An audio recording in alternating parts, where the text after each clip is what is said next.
L'Oréal is more than a beauty brand. It's a global powerhouse with over a century of compounding behind it. In this breakdown, we'll explore what makes it one of the most consistent, durable growth stories in consumer history. To understand L'Oréal's position, we need to start with the broader beauty industry, one being reshaped by premiumization, digital channels, and shifting global demand. First, you've got rising middle-class demand, especially in emerging markets, and a global shift toward premium products. Add to that an aging population and ongoing innovation in skincare, both driving long-term category growth. Put it all together, and you get a structural growth opportunity that's both global and enduring. The beauty market is premiumizing, and fast. Luxury beauty has grown twice as fast as the mass market over the last decade. Skincare now makes up more than 40% of the category, driven by wellness and anti-aging trends. E-commerce is also reshaping the landscape, with online sales already over 50% in China. And with a global population that's aging, demand for high-quality skincare isn't slowing down anytime soon. We're in the middle of what's often called the silver wave, a dramatic rise in the global population over 60. By 2050, that number is expected to more than double, reaching over 2 billion.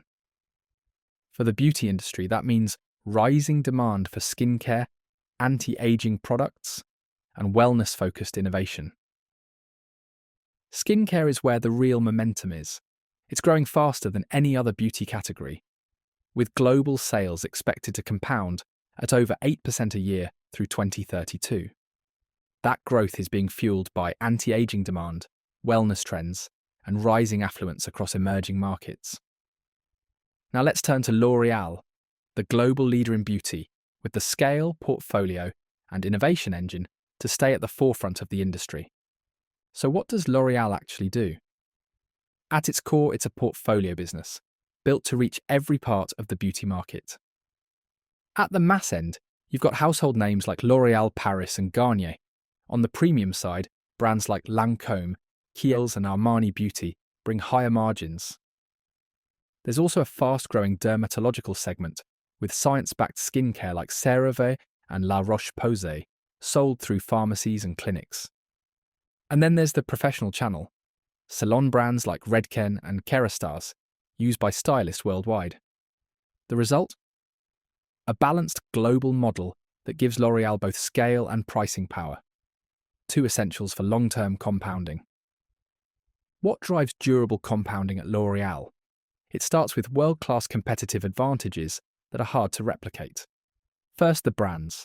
L'Oréal owns some of the most iconic names in global beauty, from L'Oréal Paris to Lancôme and La Roche-Posay. These aren't just products, they're trusted institutions with built-in loyalty. Second, scale. Operating in over 150 countries gives L'Oréal unmatched distribution reach and efficiency. That scale powers its global marketing machine and creates a serious barrier to entry. Third, continuous innovation. L'Oréal spends over €1 billion a year on R&D. This isn't just about launching new products. It's about staying ahead of trends and personalizing beauty through science and technology. And finally, distribution muscle. Whether it's pharmacies, department stores, salons, or e-commerce, L'Oréal meets consumers wherever they are. That multi-channel presence gives L'Oréal the flexibility to adapt and stay relevant, no matter how the market shifts. L'Oréal's revenue growth tells a story of consistency and acceleration.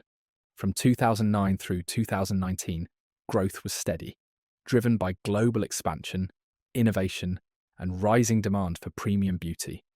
Then came the pandemic, a brief dip, and an even stronger rebound. Since COVID, growth has actually picked up pace. Skincare, wellness, and self-care have become global priorities. And L'Oréal, with its premium brands and digital reach, has been well positioned to ride that wave. This kind of visible, upward-sloping revenue chart is exactly what we look for, because sustainable compounding starts with stable top-line growth. When we zoom out, the long-term picture becomes even clearer. L'Oréal has grown revenues at over 6% a year for the past 15 years, with just a few pauses along the way. It's not unusual. but it provides the foundation for consistent compounding. What's more, the recent acceleration could signal a shift to a structurally higher growth path, driven by premium skincare, digital channels, and wellness trends. For us, this chart reinforces the core of the investment case: steady, visible top-line growth that compounds over time. Margins tell you a lot about a business, and in L'Oréal's case, they speak volumes. Gross margins have consistently hovered above 70%, while operating margins have steadily climbed to 20%. That kind of margin profile reflects two things: pricing power and brand loyalty. When a company can charge premium prices and keep costs in check, it shows up here. Stable, rising margins over time signal strength under the surface, and for us, they're a key indicator that this business is built to compound. L'Oréal didn't just grow organically, it built its empire one smart acquisition at a time. Over the past 40 years, the company has executed one of the most effective M&A strategies in the consumer space. From Maybelline and La Roche-Posay to CeraVe and Aesop, these aren't just bolt-ons, they're now key engines of growth. The strategy is simple: buy strong brands early, scale them globally, and plug them into L'Oréal's platform. It's selective, it's disciplined, and it works. This is what long-term compounding looks like when capital is deployed with purpose. Return on invested capital is one of the cleanest ways to judge how effectively a company puts its money to work. And L'Oréal scores well. Over the long run, ROIC has averaged around 15%, a solid level that signals disciplined capital allocation. There's some noise in the data due to goodwill from acquisitions, which tends to understate true returns. But the underlying economics are strong, and recently, ROIC has spiked, a reflection of expanding margins and operating leverage. This is the kind of chart that quietly builds conviction. It tells us the business doesn't just grow, it grows efficiently. This chart might look busy, but it tells us two very important things about L'Oréal. They generate high-quality cash flow, and they run a rock-solid balance sheet. Let's start with the blue bars. That's net debt to EBITDA. It's consistently low, well under 0.5x. In some years, it even drops below zero. That tells us L'Oréal isn't relying on debt to fuel growth. The balance sheet is kept clean, by design. Now look at the red line. That's free cash flow as a percentage of net income. It's consistently above 100%, which means L'Oréal turns earnings into actual cash, reliably. That kind of conversion rate is a hallmark of high cash quality. Together, these metrics show a company that's not just growing, but doing it with discipline, flexibility, and financial resilience. Even high-quality businesses like L'Oréal face risks, and part of being a good investor is knowing what to watch. First, mass channel weakness. In developed markets, the lower end of the beauty segment is fiercely competitive. L'Oréal's mass-market brands could face pressure from pricing and private labels. Second, digital-first challenges. The rise of influencer-led and direct-to-consumer brands is real, and it's reshaping the beauty landscape. While L'Oréal has been proactive, this space moves fast. And third, China. It's a huge market for L'Oréal, and with that comes exposure to geopolitical or regulatory shocks. None of these risks are new, but they're worth monitoring, because compounding only works when the engine stays protected.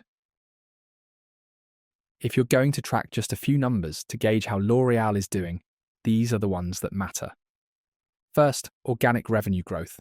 The company's long-term range is 6 to 7%, plus bolt-on acquisitions. That's your baseline for top-line compounding. Second, gross margins. You want to see them hold north of 70%. That's a sign the brand still commands pricing power and hasn't lost its edge. And third, operating margins. They're already over 20% and gradually trending higher. That's how you know scale and efficiency are working. Together, these key performance indicators offer a simple dashboard to monitor whether the compounding engine is still running smoothly. So where does all of this leave us? L'Oréal earns a Compounding Academy quality score of 8 out of 10, firmly in the high-quality zone. And when you break it down by pillar, the strengths are clear. It excels in competitive strengths, thanks to iconic brands and durable pricing power. It scores highly on financial strengths, with minimal debt and industry-leading cash conversion. all anchored by those 70% plus gross margins. There's room to watch around resilience and management effectiveness, but the foundation is solid. In short, this is a business with the ingredients for long-term compounding: brand strength, financial discipline, and the ability to evolve with the times. To sum it all up, L'Oréal is powered by structural growth drivers, from premiumization and aging demographics to skincare innovation and digital engagement. It benefits from a durable competitive advantage built on global scale, iconic brands, and multi-channel distribution that adapts with the times. And it shows up in the numbers. This is a high-quality company backed by industry-leading ROIC, strong and stable margins, and consistently high free cash flow conversion. That's why L'Oréal earns a compounding Academy quality score of 8 out of 10, and why it stands out as a long-term compounder worth knowing. If you'd like to dive deeper, you can download the full one-pager at compounding-academy.com. It brings everything together, from financial metrics to competitive positioning, in a single snapshot. It also includes our quality score, which reflects our proprietary framework for assessing long-term compounders. And while we don't include valuation in these slides to keep them timeless, we do update our valuation views regularly, and that's something we reserve for paid subscribers. If you enjoyed this overview, don't forget to subscribe for more concise takes on high-quality companies. Like and share if you found it useful. It really helps us grow. And for more deep dives, head over to www.compounding-academy.com.